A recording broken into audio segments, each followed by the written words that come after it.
Subscribe કરો ये है न्यूज़ इंडिया चैनल ने પછી YouTube એપ પર બેલ આઇકોનનું બટન દબાવો અને નિહાળો ये है न्यूज़ इंडिया चैनल।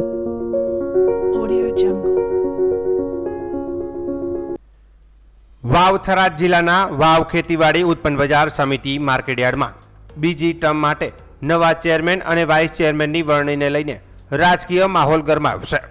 આગામી 16 જૂનના રોજ વાવ માર્કેટયાર્ડ ખાતે નવીન ચેરમેન માટે સેન્સ પ્રક્રિયા હાથ ધરવામાં આવનાર છે, જેમાં જિલ્લા ભાજપના અગ્રણીઓ ઉપરાંત ગુજરાત પ્રદેશ ભાજપ દ્વારા નિયુક્ત નિરીક્ષકો પણ હાજર રહે તેવી શક્યતા છે। વાવ માર્કેટયાર્ડની વર્તમાન 2.5 વર્ષની ટર્મ 18 જૂનના રોજ પૂર્ણ થતી હોવાથી બીજી ટર્મ માટે ચેરમેન અને વાઇસ ચેરમેનની ચૂંટણી યોજવામાં આવશે।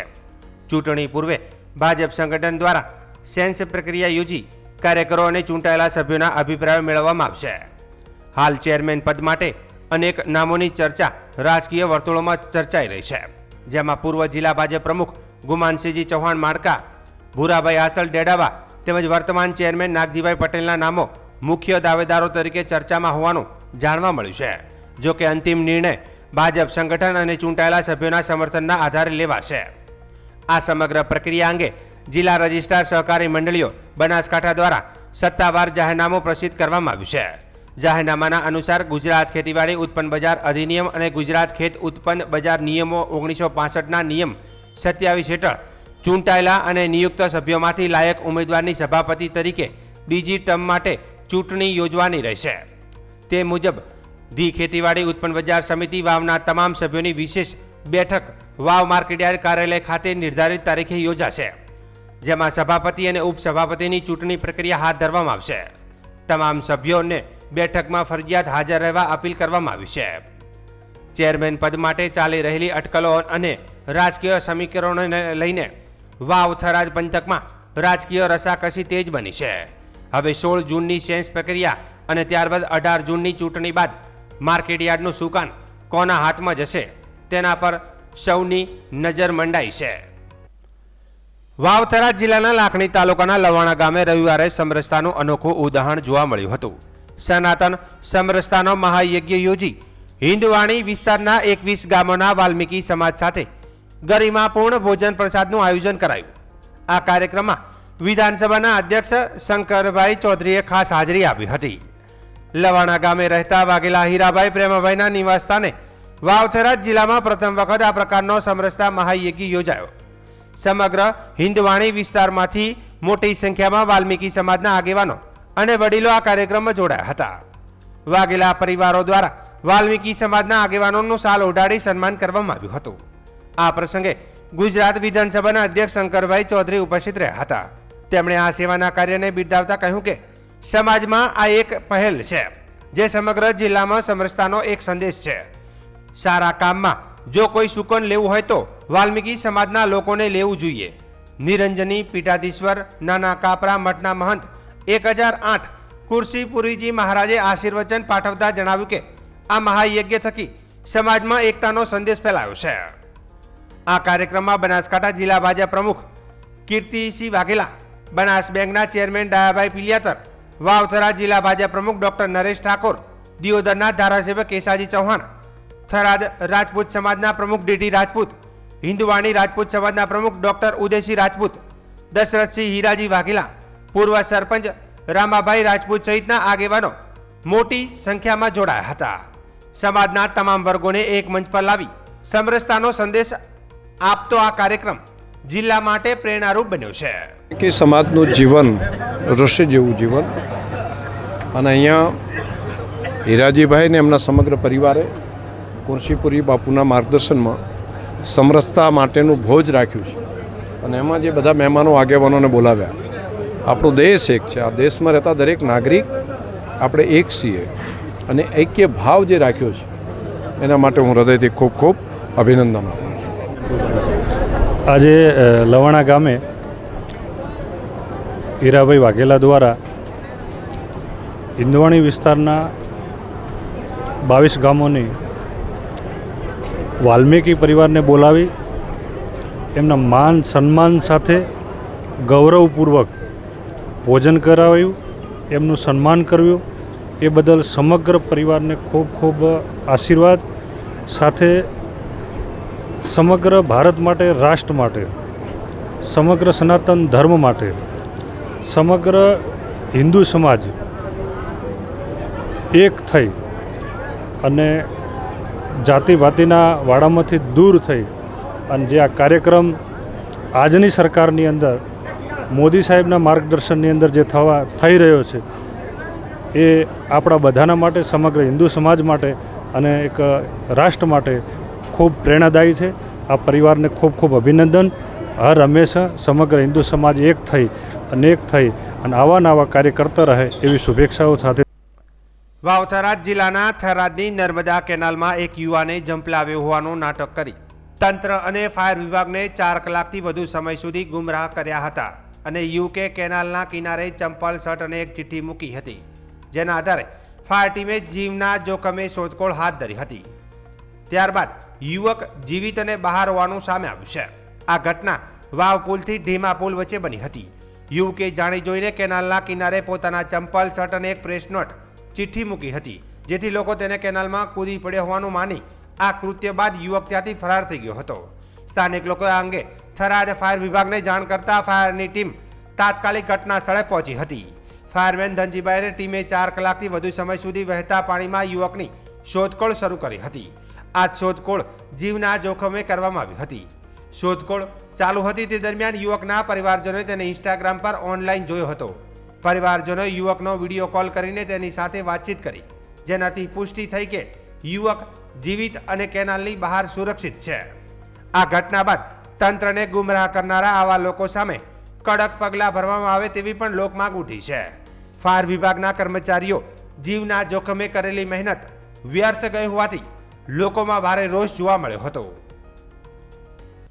બનાસકાંઠા જિલ્લાના Palanpur Abu road national highway પર ચિત્રાસણી બ્રિજ નજીક વધુ એક ગંભીર અકસ્માત સર્જાતા સમગ્ર વિસ્તારમાં અરેરાટી ફેલાઈ ગઈ છે.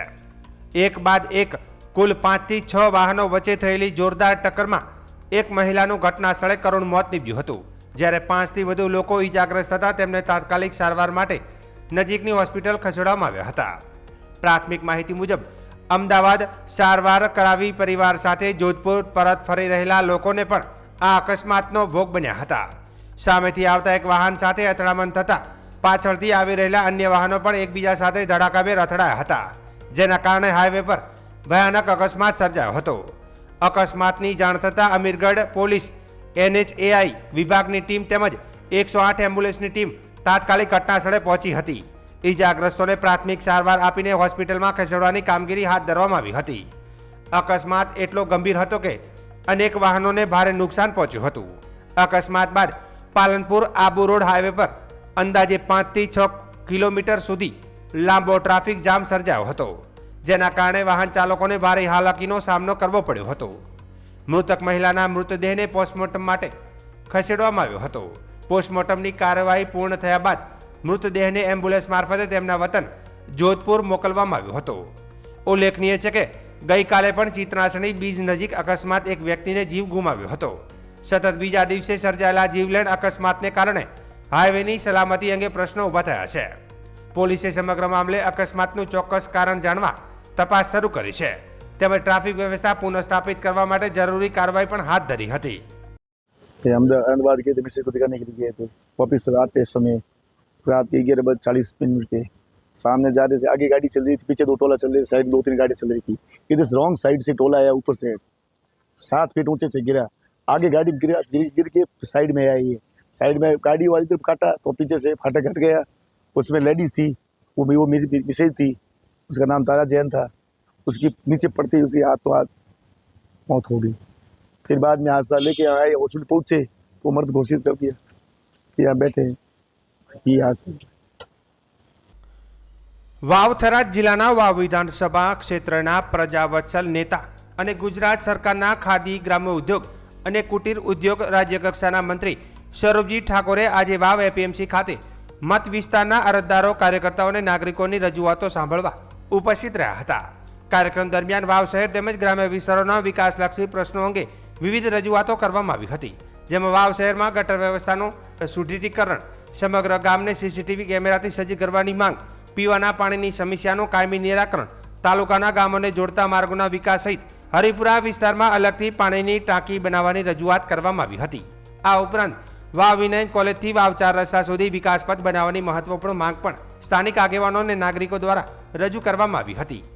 મંત્રી સ્વરૂપજી ઠાકોરે તમામ રજૂઆતો ધીરજપૂર્વક સાંભળી હતી અને કેટલાક પ્રશ્નોના નિરાકરણ માટે સ્થળ પર સંબંધિત અધિકારીઓ સાથે ટેલિફોનિક ચર્ચા કરી જરૂરી સૂચનાઓ આપી હતી. તેમણે જણાવ્યું હતું કે જનતાના પ્રશ્નોના ઝડપી ઉકેલ અને વિસ્તારના સર્વાંગી વિકાસ માટે રાજ્ય સરકાર પ્રતિબદ્ધ છે. મંત્રીએ ઉપસ્થિત નાગરિકોને વિશ્વાસ આપ્યો હતો કે રજૂ થયેલા તમામ પ્રશ્નો અને માગણીઓને સરકાર ગંભીરતાથી ધ્યાનમાં લઈ જરૂરી કાર્યવાહી કરશે તથા વિકાસના કામોને પ્રાથમિકતા આપવામાં આવશે. આ પ્રસંગે મોટી સંખ્યામાં કાર્યકર્તાઓ, આગેવાનો અને સ્થાનિક નાગરિકો હાજર રહ્યા હતા. જનતાની વચ્ચે રહીને તેમની સમસ્યાઓ સાંભળવાની મંત્રીની કાર્યશૈલીને ઉપસ્થિત લોકોએ આવકારી હતી. આજે વાવ તાલુકાની અંદર જે પ્રશ્નો, જે વિકાસના પ્રશ્નો હોય, કોઈ અન્ય પ્રશ્નો હોય, કોઈ મુશ્કેલીઓ હોય, પ્રજાને થતી મુશ્કેલીઓ સાંભળવા માટે આજે વાવ ખાતે એપીએમસી ખાતે આજે બેઠક રાખી હતી. એની અંદર ઉપસ્થિત તમામ ગામડાના લોકો આવીને રજૂઆતો કરી છે અને જે પણ રજૂઆતો કરી છે અહીં બેઠા બેઠા જેટલી સોલ્યુશન થતી હતી એટલી ફોન દ્વારા સોલ્યુશન કરી છે. અને બીજી અન્ય જે રજૂઆતો છે એ રજૂઆતો મેં લેખિતમાં લઈ અને એનો તરત ફોલો લઈ અને તરત જ એની પણ સોલ્યુશન કરવામાં આવશે અને તમામ લોકો હેરાન ના થાય, પરેશાન ના થાય એ રીતે આજે વાવ તાલુકાની અંદર વાવ તાલુકાના લોકો માટે, પ્રજા માટે જે પણ કામ કરવું પડે એ કામ કરવા માટે હું આજે અહીં બેઠક રાખી અને તમામ લોકોના પ્રશ્નો સાંભળી અને એનું જલ્દીથી નિરાકરણ આવે એના માટે કામ કરવા હું બેઠો જ છું. અને કામ કરવા માટે જ્યારે એમને મારા ઉપર ભરોસો મૂક્યો છે ત્યારે હું પણ લાગણીશીલ રાખી અને એમના દરેક કામમાં મદદ કરી અને કામનો ઉકેલ લાવું છું. ખાસ કઈ પ્રકારની અરજીઓ આવે છે? ખાસ કરીને અહીં આમ તો વાવ વિસ્તારની અંદર પ્રથમથી જ પાણીના પ્રશ્નો હોતા હોય છે. પાણી હોય, પછી રોડ રસ્તા હોય, ખાસ રોડ રસ્તાના પણ અહીં ખૂબ જરૂરિયાત છે.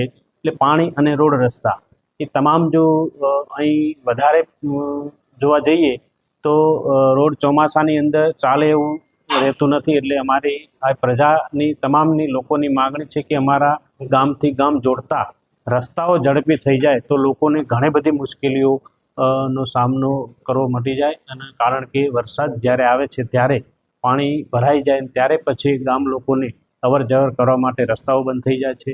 એની ખાસ માગણી છે અને મેં પણ રજૂઆત સીએમ સાહેબને કરી છે કે અમારા વિસ્તારની અંદર વધારેમાં વધારે રોડ આપો અને રોડ આપવાથી લોકોની સુખાકારી વધશે અને લોકો પણ ચોમાસાની અંદર જે હેરાન થાય છે, લોકોને એમના દીકરા દીકરીઓને ભણવા મૂકવા માટે પણ મુશ્કેલીઓ પડતી હોય છે.